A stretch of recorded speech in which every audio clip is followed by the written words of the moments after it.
Shenanigans.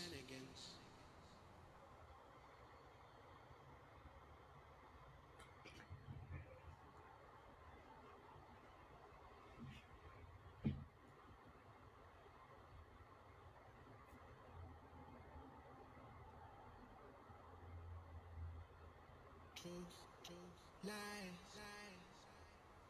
shenanigans. Truth, lies, shenanigans. Truth, lies, shenanigans. Truth, lies, shenanigans. Truth, lies, shenanigans. Truth, lies, shenanigans. Truth, lies, shenanigans. Truth, lies, shenanigans. Truth, lies, shenanigans.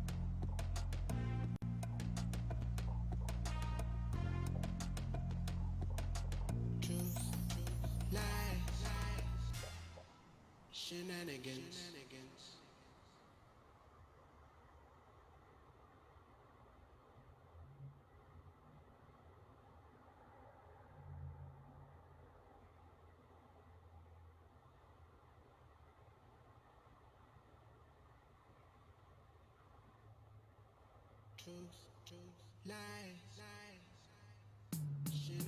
Truth, lies, shenanigans. Truth, lies, shenanigans.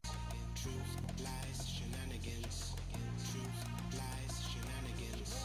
Truth, lies, shenanigans. Truth, lies, shenanigans. Truth, lies, shenanigans. Truth, lies, shenanigans.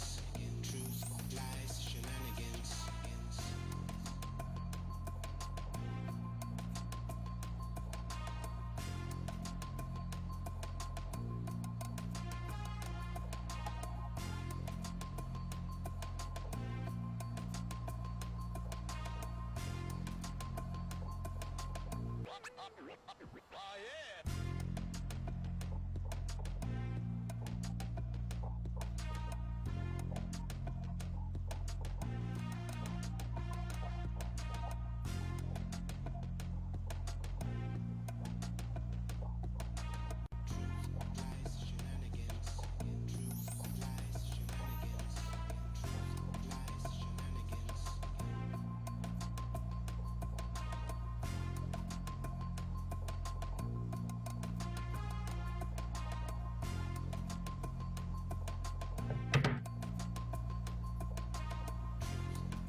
Shenanigans.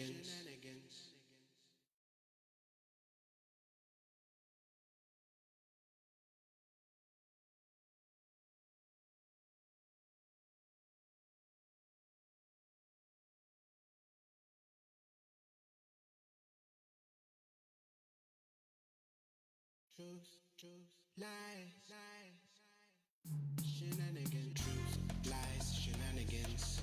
Truth, lies, shenanigans. Truth, lies, shenanigans. shenanigans. Truth, lies, shenanigans.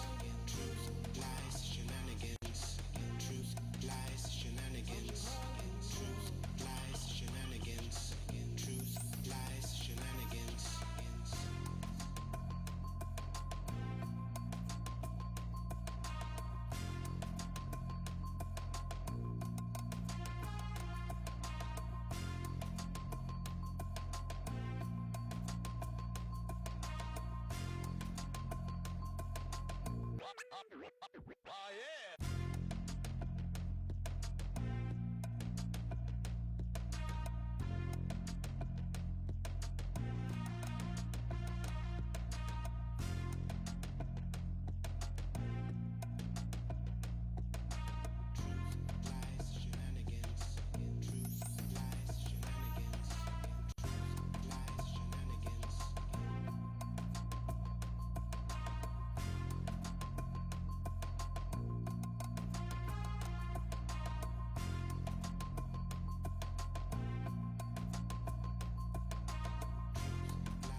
Hello, wonderful people. You found your way to Truth Lies Shenanigans, the live show. This is season 2, episode 7. I go by the name Neo Nix, and it's January 24th, 2021. For today's show, we have a very special guest, musician and comedian Nikki Yee shares her unique style of musical comedy that comes with a heavy dose of social commentary. She'll be performing her single, Dear John Smith, from her EP, The Key of Yee. Also in Hot Topics, Lizzie is talking about the Brits up in arms about Biden's removing Churchill's bust from the Oval Office. Gianni Storm tells us about Elon Musk's $100 million prize for carbon collection technologies. And with Kamala and Obama making first in the U.S., Robbie is asking if it's time to finally have an indigenous person as Governor General in Canada. So, should be a great show ahead. Before we get into it, let me introduce you to our wonderful hosts, our professor, writer, editor, journalist, and all-around sports guru out of Washington, D.C., Liz E. Enders. What's up, everyone? Happy Sunday, fun day. Hopefully you had a nice, quiet, even-keeled week because we have a new president in this country. It's been pretty quiet here in Washington, D.C., except for classes. My classes started on Friday, so I'm back to losing my head every day. 5 classes, Howard University, what's up? Hi. And our very own rock star with the amazing rock band Fallen Machine, coming to you from Sudbury, Ontario, Robbie Rock. What's up? Happy Sunday, fun day, everyone. Hope everyone is doing well and everyone is happy and healthy. It's there was a lot less crazy in the news in this last week. I felt good. I felt good. It does feel good. It does feel good. A lot less crazy. All right. And streaming out of Atlanta, Georgia, our model, actor, college student, Gianni Storm. Gigi. Hey, everybody. Hey, guys. I'm really excited to see Nikki's performance. I know you guys are going to like it. You're going to cut up to it. And I hope you have had a great week so far as well. I know that there hasn't been as much political craziness, but if you're into like entertainment news and celebrities, there's been drama this week. So There's been a lot of drama going on. And shout out to everybody on TikTok too. Yeah, you're the one who found Nikki Yee, actually. So yeah, we appreciate you bringing her on, inviting her on. So all right, let's go. I have a quick fire question for you guys.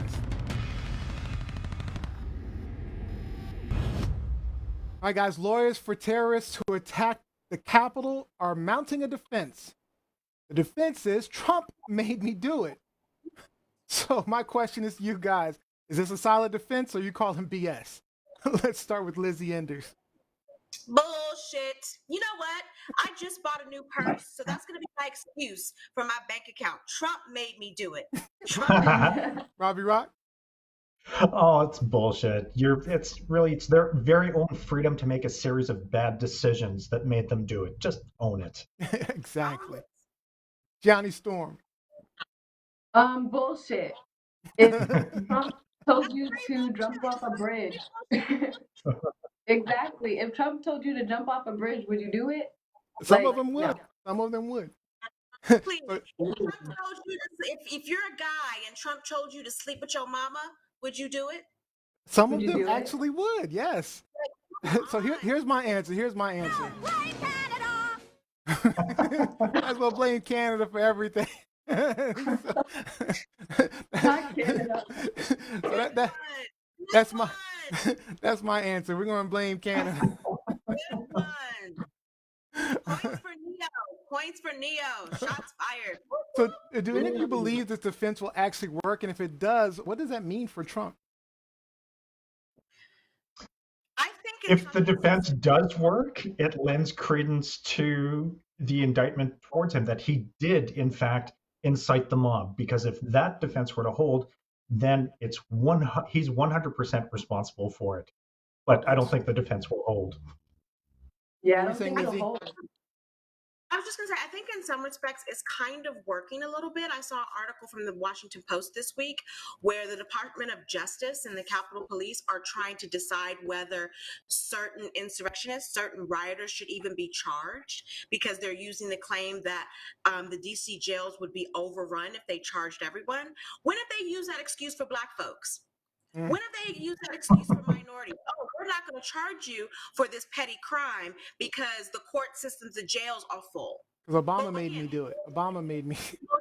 Bullshit. You all right? So you think it's gonna hold up, Johnny, the defense? I don't think I don't think that's a good enough defense. I mean, it is. I know that they're finding some some tweets that he had, and they're like extracting some things that he said that could be like obvious. But I don't think it'll hold. I don't know. That's a good question. I don't think it'll. I don't think. Yeah, I don't either. I mean, I don't think it'll ultimately hold, but if it did, it would be great because I think it would negatively impact him. Actually, I think Yeah. you know, I think they're turning on Trump because Trump didn't pardon him or pardon them. they didn't pardon any of them. So yeah, definitely turning on him. All right.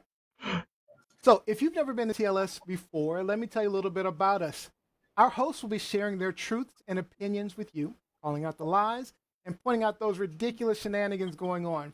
And we always try to have fun with shenanigans of our own. Our show streams live just about everywhere: YouTube, Facebook, Periscope, Twitter, at TLS Live Show. And this season, we are streaming on TikTok, Instagram, and Twitch TV as well. So again, TLS Live Show across all those platforms. Invite your friends to hang out with us and listen in. Also, make sure you subscribe to the audio replay of the podcast on iTunes, Google, Alexa, Pandora, iHeart, you name it, you'll find us. Watch or listen, just search Truth, Lies, Shenanigans. All right, let's jump right into it. We have a very, very special guest today.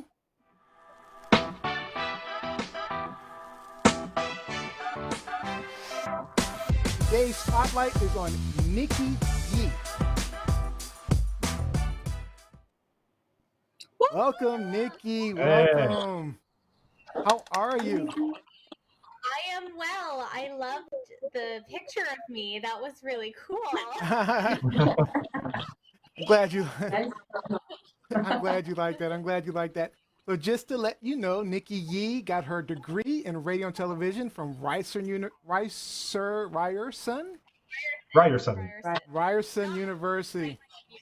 Is that from Canada? Robbie would know who that is. And it's led to work on several film and television productions, including The Art of the Steal, After the Dark, Maps of the Stars, feature films, Our House, and The Journey is the Destination, and her current work as an associate producer on History Channel's Ice Road Truckers. But outside of producing, Nikki is an accomplished stand-up comedian and folk musician. She released her first EP, The Key of Yee, a collection of comedic protest songs in 2019. In her spare time, she enjoys dance, singing karaoke, and practicing Krav Maga. Did I say that right? Krav Maga? Krav Maga. Krav Maga. Yeah, Gotta emphasize the okay. Nikki, thank you so much for joining the show. So, Nikki, tell the audience a little bit about yourself, something we haven't already said. Wow, yeah, I know. I feel like like we covered so much of it. I produce movies, I sing, I do pop music as well. I guess that's the one thing we missed was my newest song is called Radicalize, available everywhere, just like your Radicalize. podcast and show. Thank you. It is socialist pop music, which is hilarious because those two things. Socialist pop music. Pop music. Okay. Yeah, I like we're that. just taking it back and we're putting some Karl Marx on it, taking it away from Jeff Bezos. Now, I've watched your couch concerts, and you're a blast. How'd you get into comedy? What was the catalyst to combining comedy and music? Well, I was a singer for a long time in my life. I was actually, the first thing I ever did in my life was I was a child model.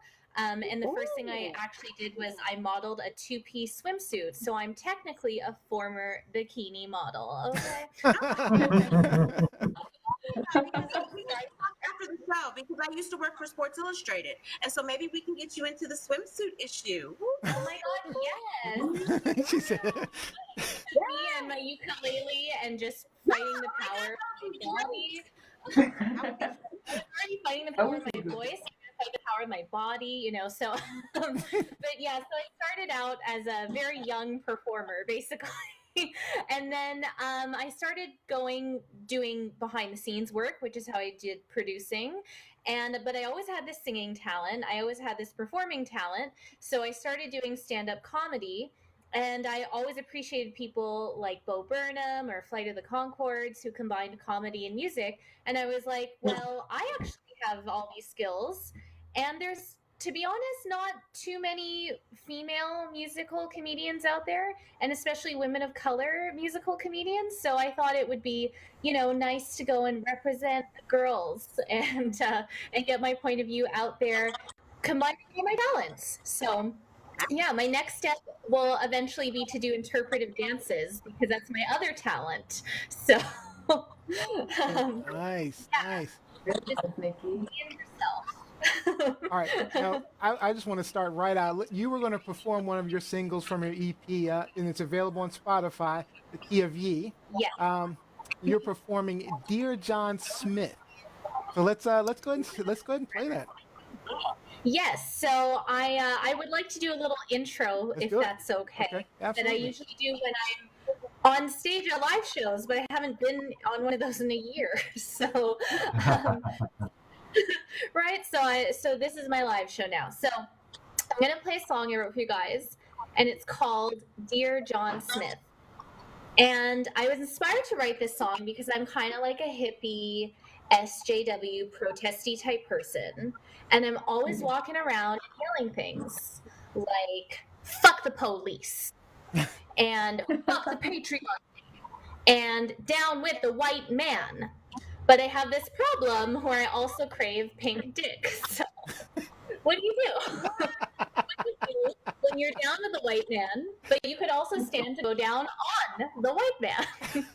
So I wrote a song between that rock and hard place where I just love being so much. Back a little bit so y'all can see me. And here it is, "Dear John Smith." And I want to dedicate this song to all the white men in the world. And I hope you all go and read a fucking book after this. I go around and claim I'm woke, but my taste in men is kinda broke. SJWs, please don't have a fright, but I wanna get with someone white. So colonize me, daddy. Now you get it? Daddy, you can take your big white hands and claim this undiscovered land. Deforest my body for my spice. Plow through my fields of rice.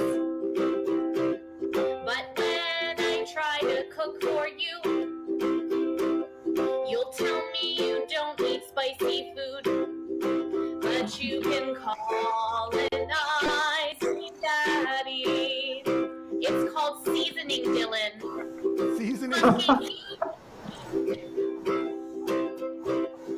can eat a little play that you're the head of the CIA. We can reenact the saga of the U.S. and Nicaragua. Imperialize before my fruit, like it's 1492. Won't you colonize me, Daddy? That was a little Christopher Columbus joke. Because the original 1492. That's right. It's funny, actually. I have to say, Canadians don't know that, but I'm so glad there's some Americans here Oh tonight. yeah. Yeah, Robbie would know that. Between these luscious thighs, Daddy, I will nationalize. I like my democracy thick, so overwhelm me with that big pink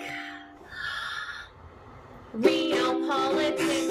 Oh, colonize, Daddy. What did you guys think he was gonna say there? After you have the island, I'll ask you for a helping hand. You'll just look down at me and say no, 'cause you're just a white demon, Philo. But you can colonize me, Daddy. So that last line is dedicated to all the white people who have been to Vancouver. I'm sure Rob knows what I'm talking about. Here it is, this first lesson was free of your people's history. Of course, though, you don't give a fuck till you text me at 3 a.m. to say, hey, you up to colonize me, Daddy? Okay, so the hosts are here. I am going to use you what I normally do with my live audience, and I'm going to ask you to sing along. Okay. It's very easy. You're going to know we've been singing it this whole time. So we're going to sing it all together. I'm going to count you in. All right. Ready? Sure. 1, 2, 3, go! Colonize. Me, Daddy. No, I can't say that. One more time. Ready? Colonize. Me, mommy. That was beautiful. You should give yourselves a round of applause. I would socialize you gladly, but you just colonize me, Daddy. Oh, colonize me.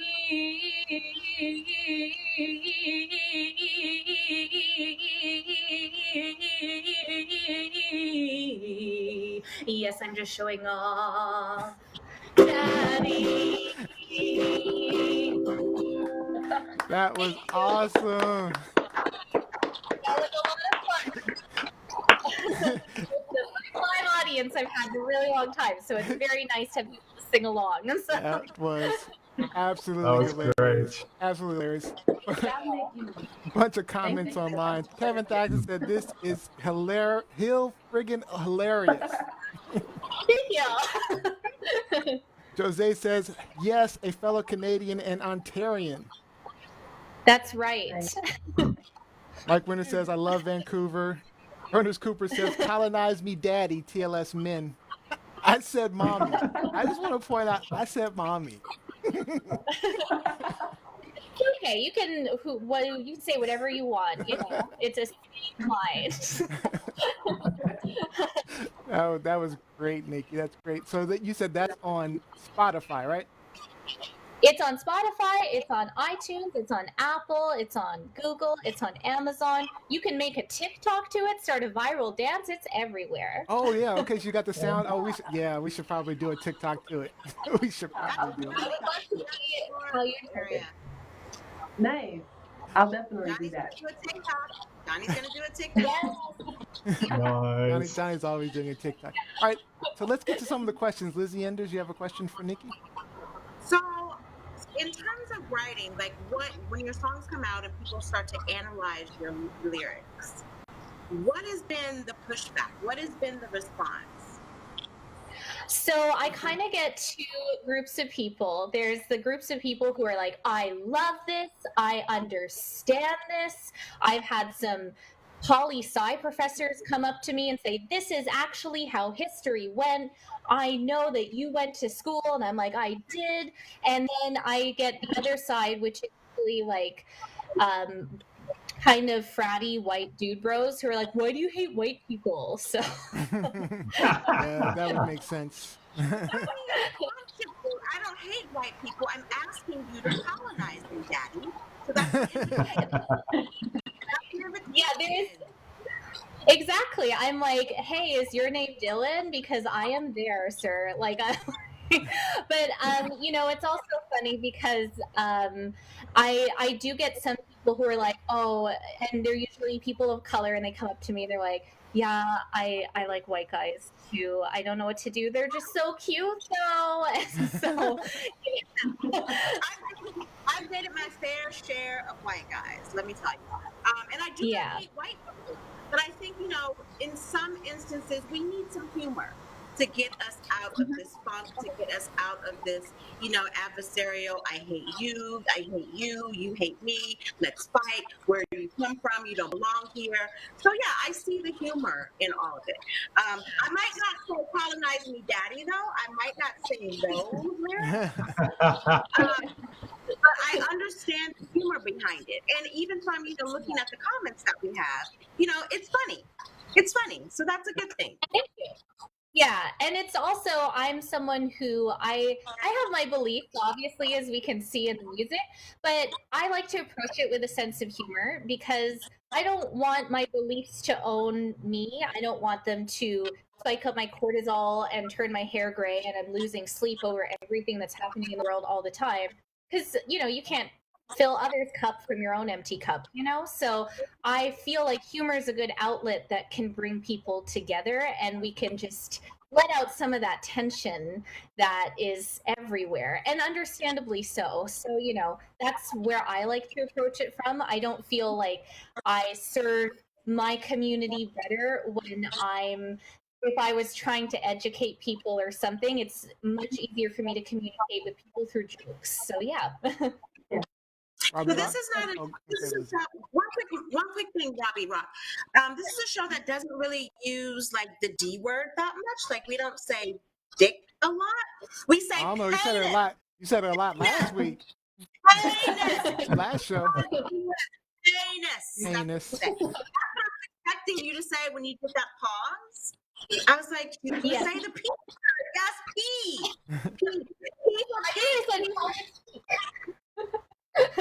I said politic though, so there was P. It was just a different word. P. Your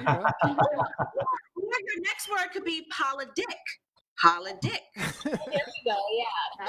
I've definitely had some audience members, they're like trying to fill it in and they're like, oh, this? And I'm like, girl, I wrote the pause in, okay? Don't help me. I was like, I know what I'm doing. I performed this a zillion times. So Robbie Rock. Helpful audience members. I love that you bring in comedy with the social justice message with the education piece. I think it's absolutely brilliant. From a technical side, I'm curious how you came about your musical and vocal skills. What kind of training you've received? Well, I'm self-taught on the ukulele. So so that's why it's kind of bad. I'm sure bad. I mean, you're the rock. You're the other guitarist. She's pretty good, right? I enjoyed it. It was for a live performance. It was wonderful. Absolutely. Thank you very much. I feel like when I watch ukulele experts and then I look at myself play, I'm like, oh, it's kind of bad, but I'm sure, yeah, to everyone else they don't notice it because really also the ukulele more substitutes like the voice and the words. So I'm not trying to be amazing at it, and I did about 8 years of vocal training from the ages of 11 to 18 or so. So basically through junior high to high school. And I also studied musical theater when I was in high school. I went to an art school. So um, I have quite a bit of training there. I always studied, though, pop, rock. I studied jazz singing. I studied musical theater singing and folk singing. So you won't catch me doing opera. She's a pure alto, but yeah. So that's my musical training, and I still try to supplement it all the time. I'm always, even before this show, I was warming up. I was doing like me mamo moos, and I was doing throat coat tea. So, yeah, Yeah. just walking around and all those things, you know. Yeah. So I still take my vocal craft very seriously, even though it's comedy. So I appreciate you asking me about the music because I do love that part of it. Before we get to Gianni Storm's questions, Vanessa G says, "I knew the 1942 reference, and I'm Canadian." Right? Yes, Vanessa has read books. Vanessa's a high school history and civics teacher. Oh, so she would know. I think she Hopefully just she have to. knows. So hopefully she knows the bullshit behind the 1492 reference as well. Like, you know, I got it too. I don't. Sure you did, He was Rob. in the I don't know why I Sure you was did. called Sure out. you did, Rob. I got it. Colonize me, Daddy. Colonize me. So you can't sing. So Neo can't sing it, but he'll speak it to me. I'm flattered, bro. Go figure. Go It's a figure. slam poetry version, the spoken word edition. Spoken word version. Nothing's in Robbie Rock's ear. Gianni, what was your question for Nikki? Oh, my question is, I have two questions. I feel like the first Uh-oh, a little technical. I think we're losing her on her sound. really? Wait, try again. So right now you're good. Okay. You guys can hear Yes. me? Yeah, we can hear you. Go ahead. Okay. So my first question, Nikki, was where do you see yourself as far as your talent and what you have going on, like in the future, whether that be 5 years, 10 years? Yeah, that's my first question. Where do you see yourself? Oh, okay. Now I feel like I have it's a job interview. Sorry. It's okay. So it's funny. If you had asked me this question prior to the COVID lockdown situation, I would have, because also part of it is that I'm a producer and a writer and all these things in the film world. So I would have probably seen myself translating some of this to perhaps a sketch show or a podcast or a TV show of sorts. Now that everyone's plans have been blown up, my New Year's resolution is just to kind of see what happens. So I feel like, because in a way with everything that's happened with COVID is everyone's in the same place, everybody's at home, everyone is just staying where they are. We're not necessarily looking to branch out so much. So I feel like in 5-10 years, I just hope that I'm happy and I'm healthy and I'm doing something I love. That's the best thing. So I have a question about Ice Road Trucker. Because I know you're a producer on Ice Road. I'm curious. I mean, there's some cold places. I watched it. They go some cold places. I mean, are you out in those places? I don't have to be, thank God. It is actually, I think originally it was filming in America, so I'm assuming it was like Alaska or something. Okay. And then when we got it, we started shooting it in northern Manitoba and northern Ontario. But I have to say, the unfortunate thing is with climate change, it's not as easy the film, the window is closing. So please, everybody, believe that climate change is real. Yeah, we're actually going to talk it about that in one of our hot topics in a minute. Yeah. So, but I don't have to be there, and I wouldn't want to be there. But the crew and the drivers and everything, they are very brave, and I applaud them for being out there. So yeah. Awesome. So, Nice. unfortunately, we are out of time, but are there any last words, any shout outs that you want to share, anything you'd like to say to our audience? And of course, let them know where to find you. Well, yes, I'm available on all the platforms. I'm on, Instagram and TikTok and Twitter and Facebook and YouTube. So you can just type in Nikki Yee or Nikki Yee Show, which I'm sure is highlighted on your pages as well. And you can follow me. I do couch concerts. We do sketches. I do all kinds of fun from home. I make being at home really fun. And if there's any shout out I could give, it's everything. Just wear a mask, please. Take care of each other. Vaccines are coming. We're almost through this. So, please don't have parties. Just stay home and take care of each other and think of your grandma. And if not your grandma, your grandma's friends or anybody who is compromised. They've really had to suffer through this. So yeah, I just implore everybody to wear a mask. Absolutely. All right, guys. So don't forget, check out The Key of Ye. It's streaming now on Spotify, iTunes, and YouTube, and a few other places as well. So check it out. And thank you for joining us. Now, Nikki Yee, you agreed to hang out a little bit for our game show at the end. I will be back for the game. I'm so excited. Awesome. And thanks for having me. Thank you for joining us. All right, so we're gonna wait for you in the game. It should be a lot of fun. So we'll see you then. But thank you for joining us. Thank you.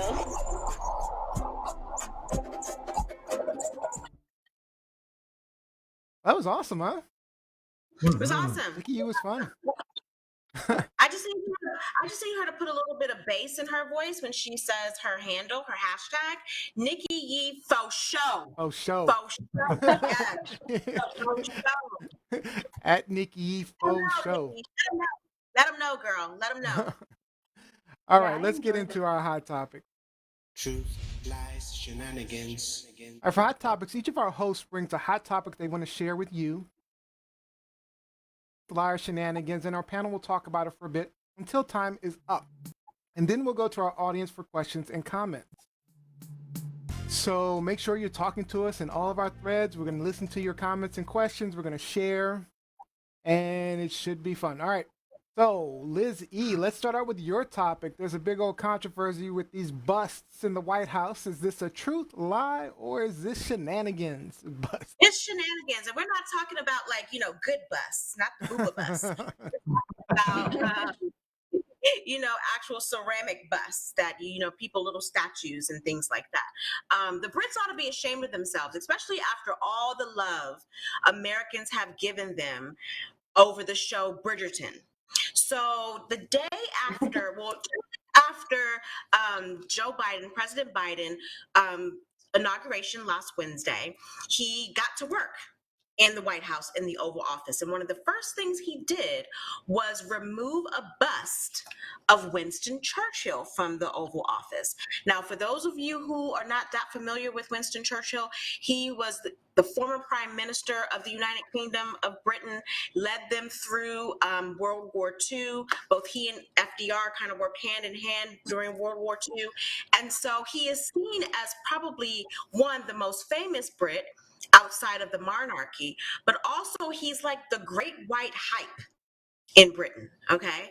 And so for whatever reason, the Brits use that as a idea. They have this idea that we owe him some type of homage, some type of, flair here in the States. And so the bust that was in the White House, it's been there for several decades. It's actually on loan from Britain. Mm-hmm. So when Obama took office in 2009, January 2009, he took the bust out of the Oval Office, replaced it with a bust of Martin Luther King Jr., but he didn't take it out of the White House. He just put it somewhere else in the White House. And even then, the Brits had a fit like that Brit fit. And so back then, current British Prime Minister Boris Johnson, back then he had a lot to say about Obama removing the bust from the Oval Office. So he said at that time in 2016, 2017, he was the mayor of London, and he wrote in a piece. He said the part Kenyan Obama may have removed the bust because he harbored an ancestral dislike of the British Empire, of which Churchill had been such a fervent defender. So, for whatever reason, these people, the Brits, really have their panties in a bunch over Winston Churchill and this bust. And so it made a lot of headlines in Britain on Thursday, on Friday, about how we snubbed how Biden snubbed the Brits, how, the new administration is ungrateful, that they need to go and brush up on their history a little bit about who Winston Churchill was and what he meant to not only Great Britain, but to the world, moving forward, trying to defeat Hitler during World War II. So my question to the panel, first and foremost, should this be seen as a snub? Is this a big deal? Would it have offended you? Let's start with Robbie Rock. Yeah. I see it as Considering, it's a transition. Canada was a British colony, right? Yeah, and actually, with my story, we still have some ties to the crown. Yeah, I was gonna say to the Queen. You have the Queen you still have the Queen in your currency, correct? Yeah, absolutely, we do. Yeah. Yeah. Yeah, but I don't see the removal of the bust as a snub. It's a transition. It's time for change, and he replaced this with Cesar Chavez, if I'm not mistaken. And Chavez has been really an inspirational individual as far as supporting low-paid farmers, workers, those who are seeking better living conditions. And I think that that's more representative of what America needs right now and I think it's more in line with what Biden's values are, as opposed to supporting a wartime president or prime minister who was great in his own time, absolutely. But if people are that upset about an artifact that is on loan, then return the artifact. Yep. Yeah. All right. Brianna Storm? I feel like I wouldn't consider it a snub. A snub is something that's kind of like a snub at the Grammys. It's like the artist deserved it, so they're kind of like saying that it deserves to be there, but it's on loan. So I just feel like they're taking it personal. Not all of the Brits, also, Liz. I know it was like the right winged. I didn't even know that was a thing in the UK too. Like there's a whole different side, but it's only certain political people in Britain and the UK that feel that way. But I think that it may just be a personal thing. It's definitely not.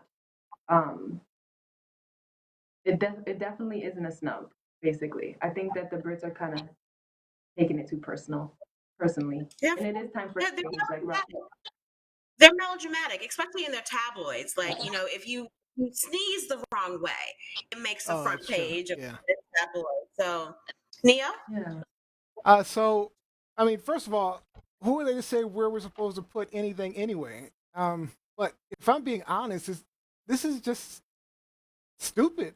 People looking for something to complain about. I mean, there's so many more important issues that we need to address. I mean, who honestly cares about these busts anyway, other than apparently the Brit?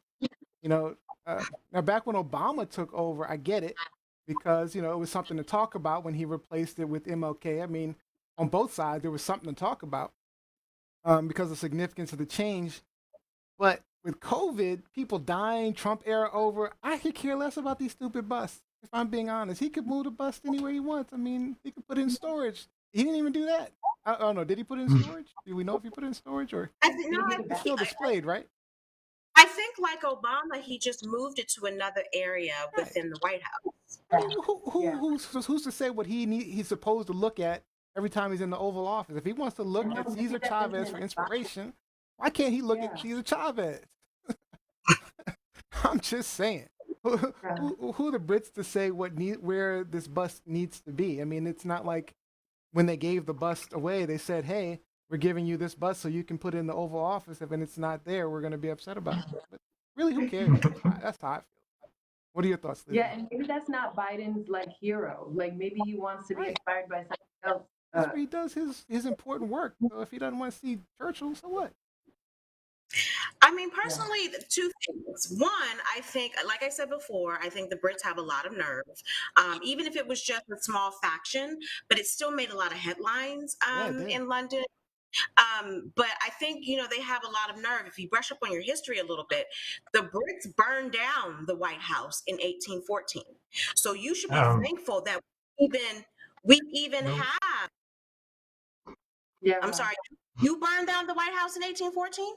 Canadian? Yeah, the Canadians did that under the British flag, but we did that. So, but it's okay. Again, we love the way you repainted it. The white is beautiful. Can we get that blame? Can we get that blame Canada? Oh, you got it. Yep. Like, where is it? Okay. Yep. No, blame Canada. But if you go back to history, Rob B, there was a night in 1814 where the British took over Washington D.C. and they burned several government buildings, including the White House. And so, in my opinion, we shouldn't be hyping them that much. But let's talk about Winston Churchill for a second. Winston Churchill, I've always been fascinated by the idea that Americans in particular find him to be this great iconic figure. Winston Churchill was a racist. Yes, he led Great Britain through World War II, which, as the prime minister, he's supposed to do. He's supposed to protect his country. However, he hated Black people. He hated Indians. And when I say Indians, I mean, people from the country of India. India. Okay. He hated Indians from India. He hated other Asians. And so let me just read you a couple of quotes that Winston Churchill made about non-white people in other countries. So at one point he said that he hated people with slit eyes and pigtails. So I would imagine he would have been talking about, at that time, people in the Chinese government, in China particularly. To him, people from India were the beastiest people in the world, next to the Germans. He admitted that he did not really think that Black people were as capable or as efficient as white people. So in 1943, when then U.S. Vice President Henry Wallace challenged him on that notion, Churchill, who, was a big drinker, so I'm not going to fault him for being a drinker, because some of us like, to taste vodka or bourbon or whatever. We're not calling names. But he said that he said, why would he apologize about being a great Anglo-Saxon and having superiority, that with that superiority that they were better than the common non-white man? So I always, when people try to hype up Winston Churchill, I'm always fascinated by that. I'm like, well, maybe they just know about his wartime presence during World War II, but they don't know about this other side. That's not to say that there haven't been racist U.S. presidents, because we all know there have been U.S. presidents. Our founding fathers owned slaves, but we are in the 21st century now where we are calling these people out. So to hear a lot of Americans, hype up, I believe John Harbaugh, University of Michigan football coach, hypes up Winston Churchill whenever he gets a chance. And I'm like, so I guess you're not going to have an Indian football player on your team, huh? All right. Liana Jones says, teach, Liz, teach. George Fournier says, to Rob B, as far as the Canadians, we sure did. Taking down the White House. We're together with the Brits. Rob B, why we have you on our show? Why we blame taking down our White House. Because I'm your token Canadian that you can blame. There we go. Token. I have to, for one of the future shows, I have to give Neo a copy of the Robin Williams performance. I believe it was at the Oscars when he did Blame Canada. Because that was the first time. I didn't really watch a lot of South Park back then, but that was the first time that I saw it, and I was in tears, cracking up laughing. Mike Winter says also the right wingers lost their mind for Chavez and said that he should have that instead Biden should add an American hero. I But guess they consider Churchill's whiteness American. But those same right wingers will be the first to put on a sombrero and have a beer on Cinco de Mayo, not even knowing the true nature or what the history of Cinco de Mayo. So y'all can shut it too. Y'all can shut it too. Pick up a damn book. Kevin Thaxton said Margaret Thatcher is way better than Churchill. Interesting thought. All right, so that's it for that hot topic. Truth, lies, shenanigans. All right, Rob B., you wanted to talk about adding some diversity to the Canadian leadership. Is this truth, lies, or shenanigans? Well, this is some truth. This is some truth coming on the tails of some shenanigans. So I guess we'll start with a quick history civics lesson. In the US, the head of state and the head of government are one and the same, the president. In Canada, the Queen is represented by the Governor General, who is represented by the Governor General is the head of state, and the Prime Minister is the head of government. So the Governor General of Canada is mostly a ceremonial position with very little power. Some of the duties include swearing into office the Prime Minister, the Cabinet Ministers, Chief Justice of Canada, summoning, proroguing, dissolving Parliament, delivering speeches from the throne, signing into effect official documents such as orders in council. So really, it's a lot of ceremonial stuff in the seat of power. We have had numerous First Nations representation as elected officials at the provincial and federal level, but never as the Governor General. Now, the reason we are without a Governor General right now is because Julie Payette has stepped down on January 21st amidst allegations of bullying, harassment, and creating a very toxic work environment at a federal level. So just had to walk away. So on screen, thank you so much, Neo. That is Grand Chief Arlen Dumas of the Assembly of Manitoba Chiefs. And he's gone public saying that he wants to see a First Nations person replace Julie Payette as the Governor General. And the reasoning is that such an appointment would pay respect to the spirit and intent of the treaties between Canada's First Nations people and the Crown.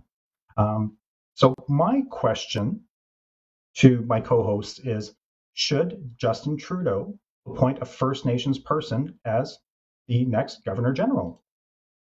Start with Johnny. Yeah. I feel like I understand that it doesn't hold a lot of power, but I do feel at the same time that it's a respect thing. It's an honor thing. I know that also it's kind of because I know that also in the article is stated that maybe that Canada isn't really ready for that because maybe it's actually sending the wrong message and kind of showing this illusion of progress or something like that, so to speak. So I can understand that, but I feel like, well, is that not part of the progress? Is to put somebody in that position? And although he doesn't have the power to take people out or change laws or anything like that, it's like maybe that influence is giving somebody other Indigenous people, some type of inspiration or some type of confidence to actually affect law and do things like that. So I feel like, yeah, why not let him, hold that position? You make a great point because even if it's false, representation, it's still the visual representation of someone in that position is valuable in itself because, like, if you look at, for example, Kamala Harris being the VP, when young girls see that, that's a significant thing to them, even if it were just if she never becomes president, if she never becomes president of the United States, just the fact that she's in that position still gives young women, young Black girls, young Asian American girls that hope or that inspiration that they can accomplish that. That was a great point, Johnny. Now, Well, go ahead. Go ahead on it later. Well, I mean, if you want to talk about what she just said, go ahead. Well, I was just going to counter that point with Kamala Harris is qualified, though. Like, I wouldn't want Oh, there to be a black VP just for the sake of having a black VP. no, That's not representation. that's a good. And so I appreciate that, even when Biden came out actually and said, one, he was going to pick a female VP, I kind of had an issue with I that. did too. I'm not gonna lie. Because I was like, we don't want participation trophies over here. If Mhm. it's a qualified female VP, absolutely. But if you're just, filling the position because you're posturing, you're just trying to seem I like, didn't like that. Actually. okay, I'm pandering to the female audience, then we don't need that. That's not representation. So yes, Kamala, love her in that position because she's He qualified. is qualified. And that would be my position for if this were an appointment in Canada that had some weight. I would say yes. I don't have a problem with picking someone from the indigenous community as long as they're qualified. And I'm sure there are tons of qualified people from that community who could serve in this position. But But not don't just. throw people a bone. People don't want to be thrown a bone. That's patronizing. It's offensive, and like some people say, it makes people give people a false sense of security. Okay, so we put a Native American in this position. Maybe they'll be quiet. Maybe it will pacify them. Maybe they will shut up now. That's not what we want. You want someone in there that has merit and that can do something. So yeah. So to answer your question very quickly, Rob, yes, I do think it's a good thing, and hopefully in the future it will lead to consideration for people who have experience from that community to be considered. That's what we want. That's what we want. I like Dario Winter's response to you, by the way. He said, but he knew women who were qualified for the position before he made the announcement, which makes sense, actually. But I mean, yeah, he knew women who were qualified, but so he knew he was going to pick a qualified woman. He just was saying that I'm going to pick a woman. What if there was a more qualified man? What if there was a more qualified black man? We've never had a black male vice president either. I mean, he did box himself in, and I personally didn't like it either at the beginning. I mean, don't get me wrong. I'm happy with with Kamala as our VP. But like you said, I don't like those type of statements, especially since I think Biden was pandering. Right. I think he was pandering to the community. All right. So Robbie, my answer to the question. So if the numbers are right on Wikipedia, there are just under 2 million indigenous people in Canada, and although there wasn't the same level of like genocide that there was in America, there was certainly a massive effort to assimilate and eliminate the culture itself. Now, personally, I think diversity should exist everywhere. It's frustrating that even in democracies, we've been in the habit of giving power to white males throughout history. Granted, historically, white males have effectively integrated everyone else, again, historically, to the point that other groups have historically accepted themselves as inferior. It's great that upcoming generations and current generations are seeing through the facade. So when we see Biden diversifying his cabinet, making the statement that power and capability does not and should not depend on the way you look, I think other countries like Canada should definitely take note of that fact. I understand Lizzie's counterpoint. We just don't want anybody in those positions. But the fact remains, there are qualified people for those positions if we're looking for those qualified people in those groups. But we've eliminated those groups for so long that we can't even find. They're not finding them because they're not really looking where they are. And then, of course, a lot of those groups, even indigenous groups, have been held back. So, the qualifications are, there's fewer qualified people because of, a lot of the problems. No, RB, I know you didn't get to really respond to your own question. So about 30 seconds. Sure. So yeah, naysayers will say that it is a token position with all the symbolism and none of the power. But like you've alluded to, representation is key. And having the ear of those in power should not be dismissed, and it can yield significant benefits when you're working towards resolving existing inequities. Just like Biden's cleaning house and appointing a variety of members to different positions or supporting positions, he's bringing that diversity. I believe that having a First Nations Governor General will be a good step towards reconciliation. It doesn't fix the history of treaties not being honored, land and resource disputes, racial issues, but it's a start. Representation and influence are key factors in affecting change. I think the way to resolve that is just not to pick a token, not to just pick someone who is going to be a seat filler. Like I said, pick someone from that community who has merit, who has some history, who can make a difference, who has a voice. Like, we talk about, Biden saying that he wanted to, have a woman as a VP. I mean, he could have easily picked Candace Owens. He could have easily picked, a female comedian. He could have easily picked any woman that had no merit, no right to be the vice president of the United States. I think he knew when he made the statement that he didn't intend to do that. But that's you open it up to that type of interpretation. Like, I don't even think he needed to make the statement to begin with. And Rob, I think that's completely different than what you're talking about here. But I don't even think he needed to make the statement to begin with. Like, if you have women that you are thinking about for VP, just pick the woman. We don't need some grandiose stuff. Yeah, I agree with that. I still agree with it, even though I'm still making the counterpoint. But Daria Winter says, no, no, no. He was not pandering. Women nor people of color have not been overlooked because they are unqualified. These are the excuses people use to ignore qualified women and minorities. Mike Winter says, go ahead. I disagree, Daria. I know you. Okay. Respectfully. Mike Winter says genocide in Canada versus genocide in the U.S. was pretty much the same as far as I know. Maybe not in the coldest part. I don't know if it was the same. I don't know Well, the numbers are different. Yeah. The numbers are like the population numbers are different. So, and again, I don't think we should compare. That's not something. I agree with you. We shouldn't. Yep. All right. Jacqueline Robinson says Biden and his team seriously vetted potential running mates before deciding to say that. Liana Jones says not just Black or Asian American girls, all girls.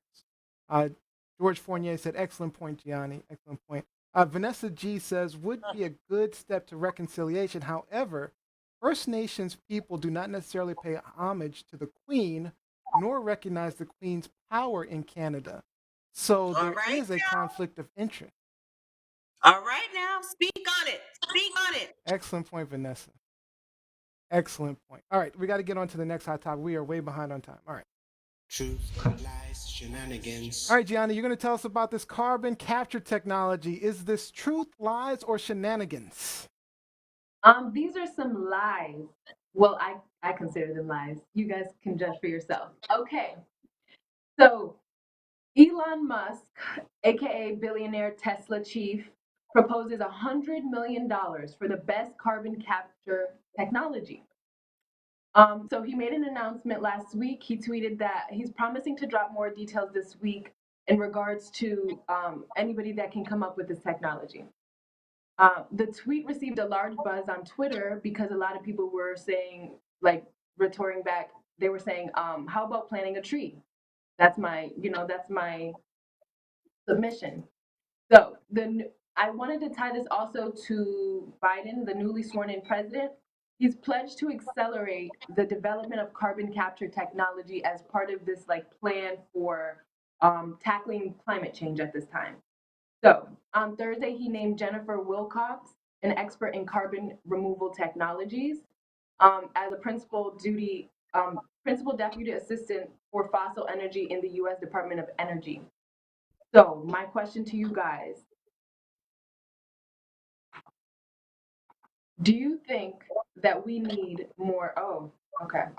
Do you believe that we need carbon capture technology or other alternatives for this climate control dilemma? Can I actually start? Sure. Yeah. All right. So just to be clear, basically, they're creating these huge plants to pull carbon dioxide from the air, right? So, and using your chemistry classes, they combine it with some solutions, and then when the carbon dioxide in the air hits these solutions, it creates these pellets called calcium bicarbonate, and then these pellets can be used to be stored energy, or they can actually be converted into a fuel source. Now, the fuel source, using this as a fuel source, is referred to as carbon neutral because the carbon is released, carbon that the fuel releases is basically the same carbon that was already in the air before, right? So it's considered carbon neutral. So it's not actually reducing the amount of carbon. And then also the oil companies have gotten involved.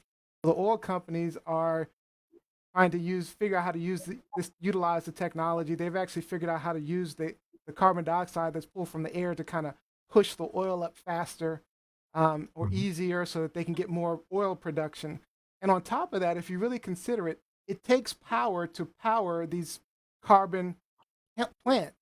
So oftentimes they're using power from the grid, which means we're using carbon dioxide from coal plants and things like that. There are some using solar and wind.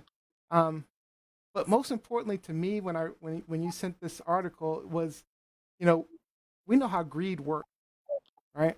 So let's say the oil companies get involved in this, and if these carbon, extraction plants could potentially get to the point, if the fuel becomes really easy to make, really effective, they could potentially over farm the CO2 out of the air in time, right?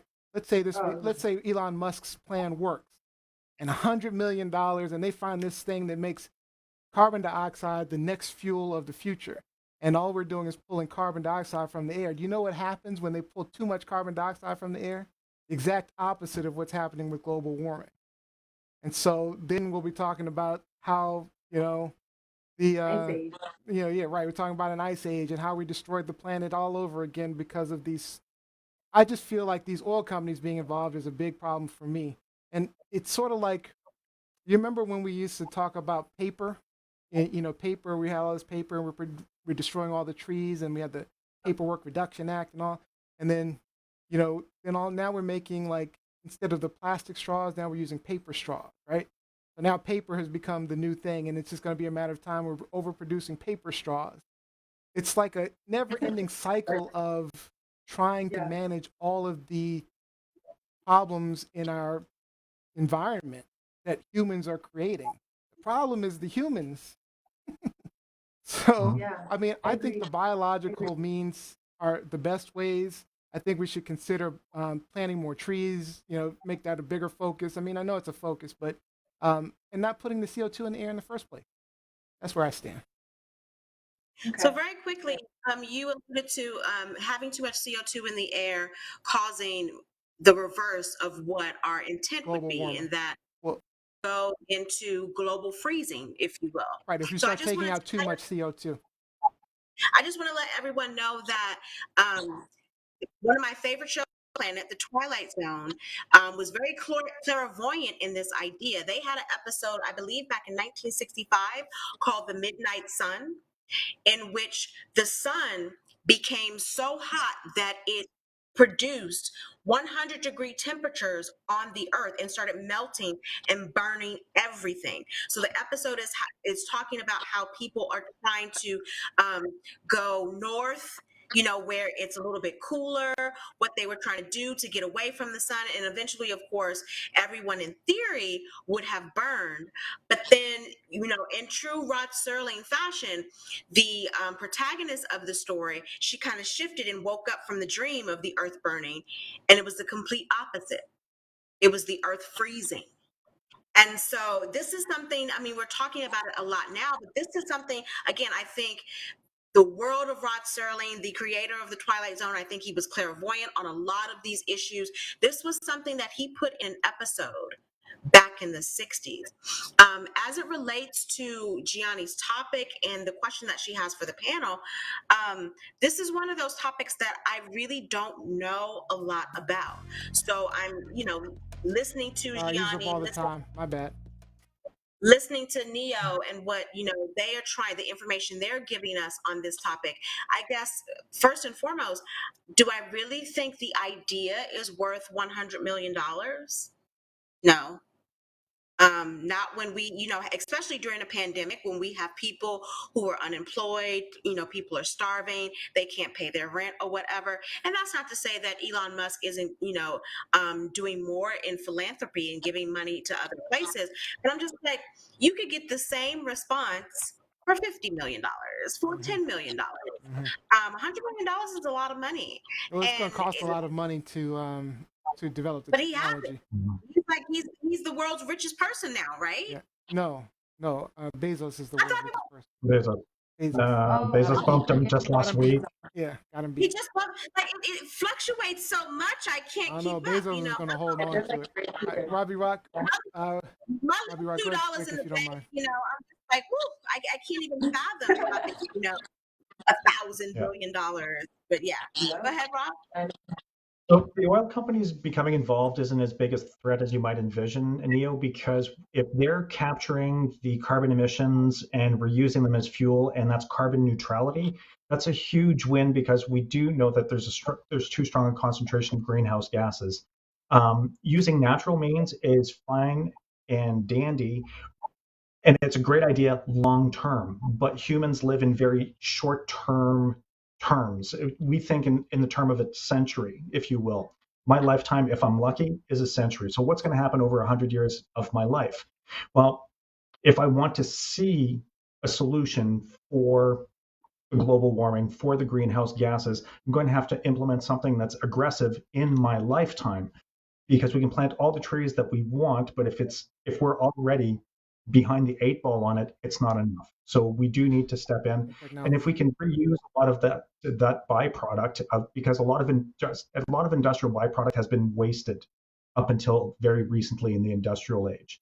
We are now capturing a lot of these toxic products, these byproducts, and making something productive out of it. So I can appreciate the concern about over farming CO2, but that's something that has to be part of the long-term plan and development.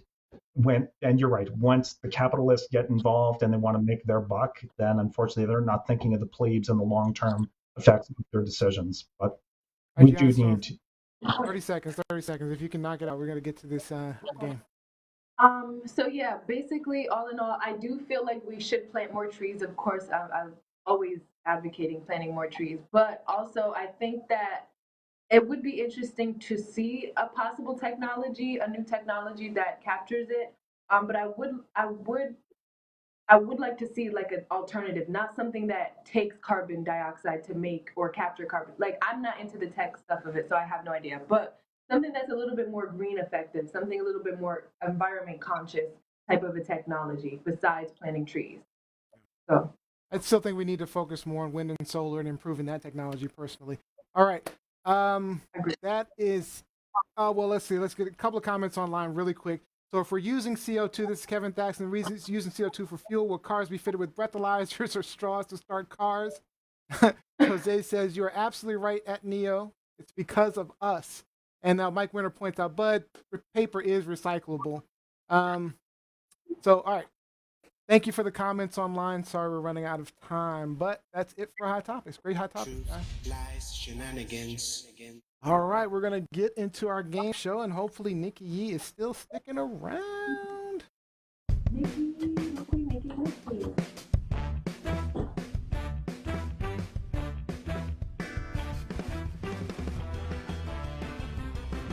Nikki, are you with us?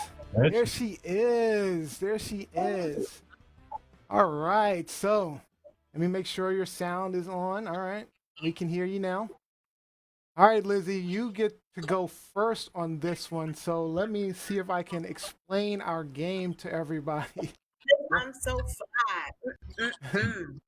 All right, today's game is from the app 5 Second Guess. I'll read off a phrase or question such as, for example, name 3 Italian foods, and you'll have 5 seconds to respond. If the answers are good, we'll select nailed it, or if not, we'll select failed it. And I am the judge. For example, if one of your 3 answers for Italian food is cereal, that's a fail. All right, each nailed it gets a point. Person with the most points wins. And we are starting off again with Liz E. All right, Liz E. The thing is, you have 5 seconds to respond. Name 3 stinky things. 3 stinky things. So, a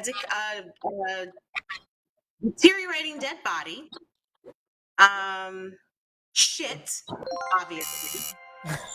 All right. Failed it. Failed But it. You even had like a little extra time. No, 5 seconds. 5 seconds. Oh. the third response would be Reggie Bush's breath. Stank breath. All right. Robbie, your turn. Name 3 uses for your tongue, starting now. Taste, touch, love. All right. Taste, touch, love. Okay, we'll go with that. I'm a little iffy on the love, but we'll go with it. Nailed it. All right. All right, Gianna, your turn. Name 3 nighttime activities, starting now. This is Sunday, right? Sleeping, watching TV, and Oh, you missed the last one. Not in time. Failed it. This Nikki. time crunch. Nikki, stupid. you're up. You only have 5 seconds, Nikki. You ready? Okay. All right. Close me and the boys. All right. Thanks. Close me in the voice. She's on it. I couldn't even start the timer. You better hope the boys hang. You better hope the boys hang. Nailed it. She nailed it. All right.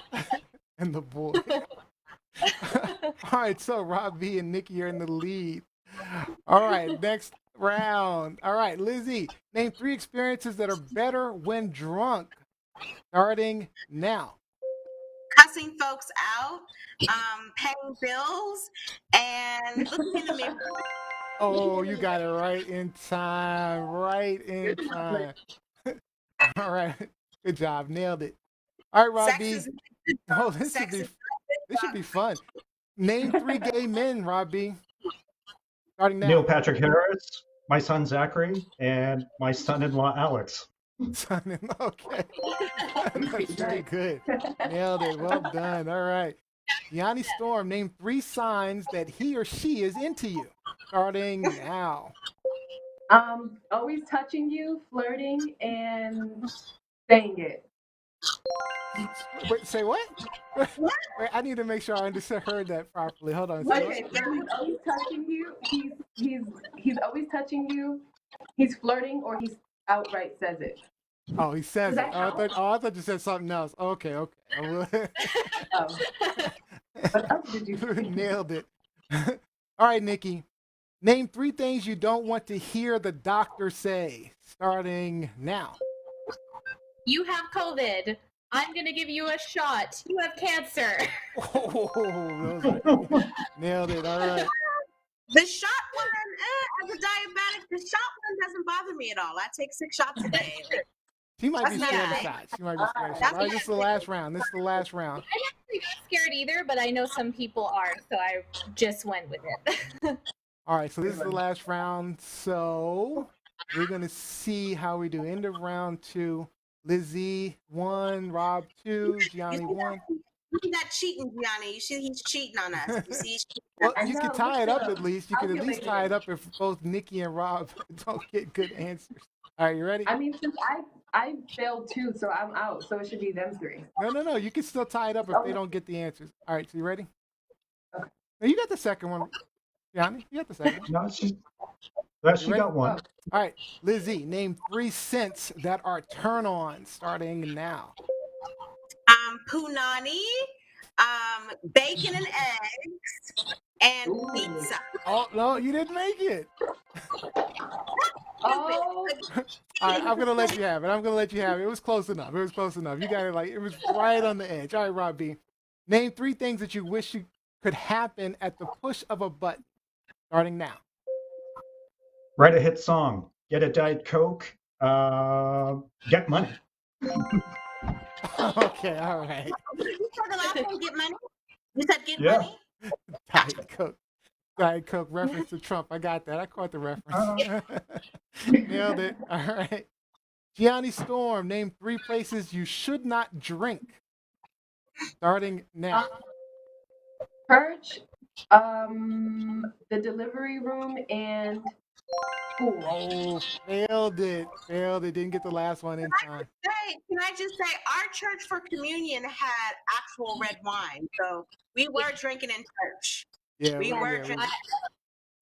I'm half Serbian, and I can confirm that the church that my family went to had a bar above it. So, like it was, it's a very Eastern Euro thing. So. Yes. Church before. All right. Right here. All right. So we're going to, so unfortunately, Johnny, you failed that one, but Nikki Yee, this is to tie it up with Rob B. All right. Okay. And then we're going to do one more, just you two. All right, ready? Name 3 people who are famous for a stupid reason. Starting now. Trump, Kellyanne Conway, Rudy Giuliani. she just went down the list of Trumpers. You know what I would have gone with? Right. Kim, Chloe, what's the other one? Anya. All Kardashians. All right, this is our final round.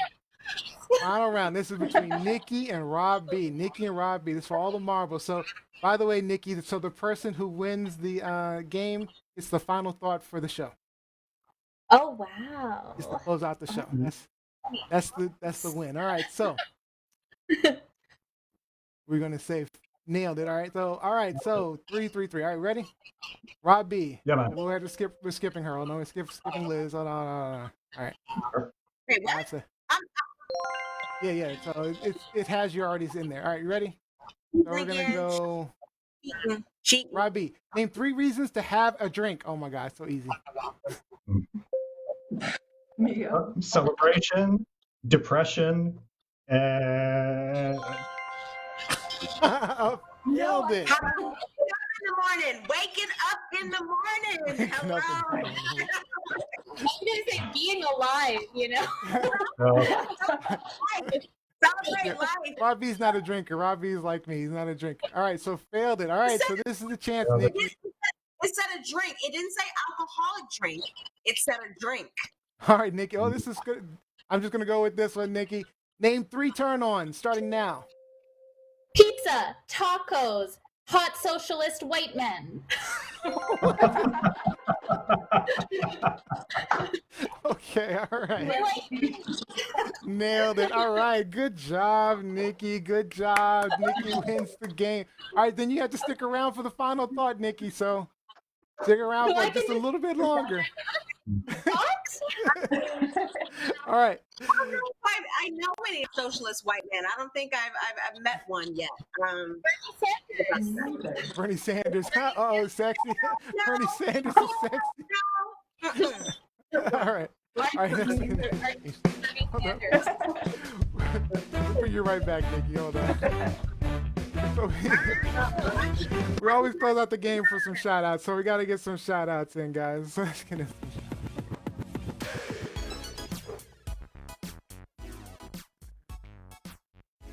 All right. Any shout outs? Any shout outs for Gianni Storm? Shout outs. Yes. Shout out to everybody who is going to be participating in the TLS Creatives Contest. So we are calling on all artists, graphic designers, digital content creators, anybody with a creative idea, send in a submission. You never know, you might win some new gear and an Echo Dot. So, nice. Yeah. All right, Robbie Rock, shout out. Shout out to the Canadians who have tuned in this evening to check out Nikki Yee and maybe me. I don't know.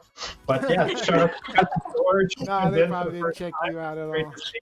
Amazing. And yeah, definitely shout out to Nikki for joining us today and performing her song. Thank you so much. All right. Thank you, Nikki. Lizzie Enders. So quick shout out to my little ones from another mother. My bestie, her son Jalen turned 6 this week. And then my goddaughter Savannah turned 19 yesterday. So major shout outs to you guys. Woo, woo, woo, woo. Nice, nice. Nikki Yee, any shout outs for you? Well, I just want to give a shout out to the host of the show for having me. And so We love having you. Shout out to everyone here because it's been really fun and I really appreciate you guys having me on. And I've had such a good time playing games and singing with you. So shout out to you. All right, I'm Shout shouting. out to Right back at you. Right back at you. And I owe a shout out to my wife, so that's my shout out. Mel, love you. That's my shout out. Taking a vacation soon, so looking forward to that. A much needed vacation. So, all right. That's it for our shout outs.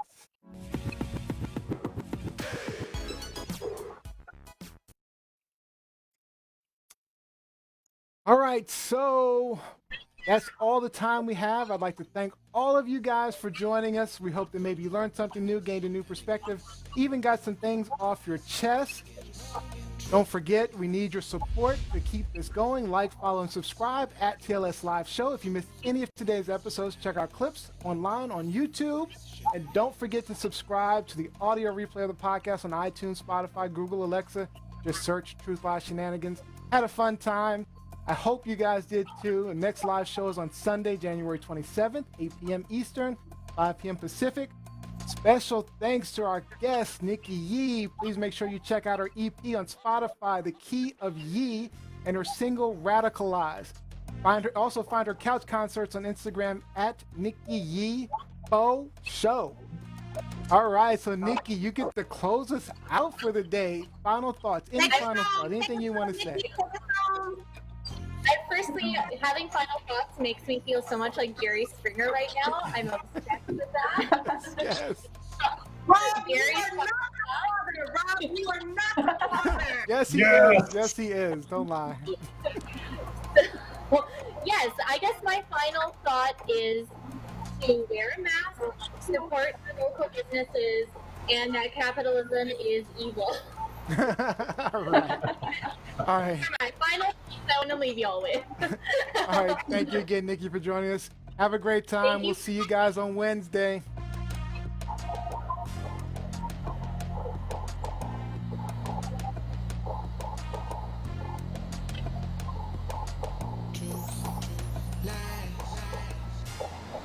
Shenanigans.